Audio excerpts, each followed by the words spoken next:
What's up guys, SkyKevin here, and today we're going over the Rapier for New World. We're going to go into each of the skills, its ability, and fighting styles associated with the weapon. So, let's get started.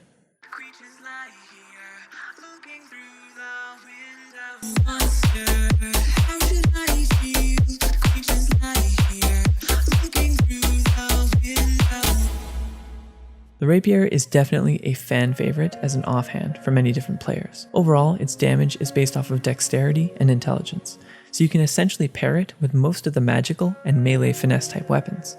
This is of course one of the best for finesse, since it allows for a lot of movement with specific iframes involved, which are great for outwitting other players.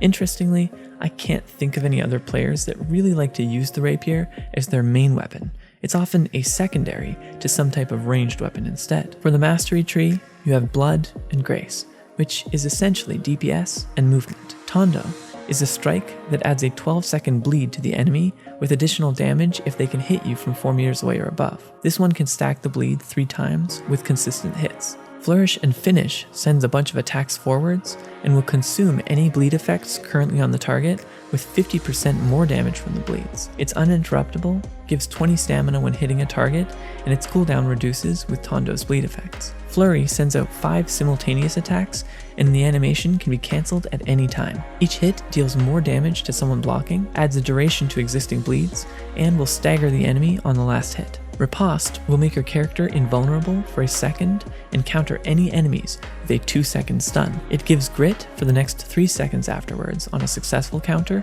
and reduces all other cooldowns by 20%. Evade makes your character sidestep and attack quickly for a moment.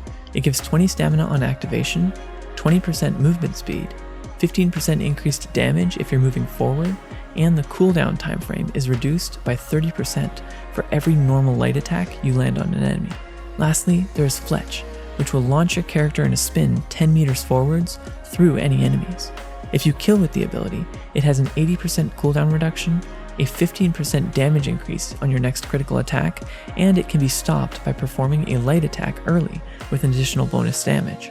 The ultimate ability on the right side of this tree is an additional 25% damage increase on your next light attack after using an ability. The passives for this weapon include a 1% cooldown reduction on any of your hits, 5% more damage with any bleeds, an additional 2 seconds to any bleed on a heavy attack, 10% more damage on someone above 50% health, 8% additional light attack damage on the middle swing, 10% more damage when you're below 40% stamina, critical strikes reduce cooldowns by 5%, plus 3 stamina on any hits, plus 10 damage at full health, plus 3 haste on any hit for 4 seconds that can stack up to 5 times, and plus 3 haste on any hit for 4 seconds that can stack up to 5 times in total.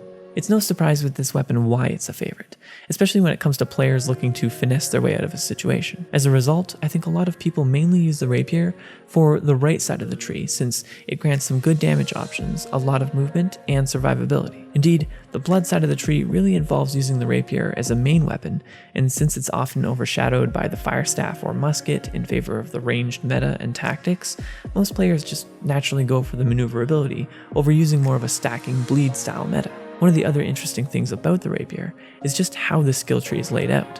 The skills all work off of each other with those different bleeds, cooldown reduction, and movement effects really well.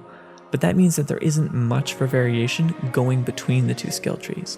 Chances are, if you're using a Rapier, you choose one side or the other and use those 3 skills associated with it. If you're going to be using the Rapier, let me know what kind of builds you're planning to use with it in the comments below. I always make sure to answer every single question that I get. I'm always making more videos like this one on New World and other MMOs, so don't forget to subscribe if you haven't already.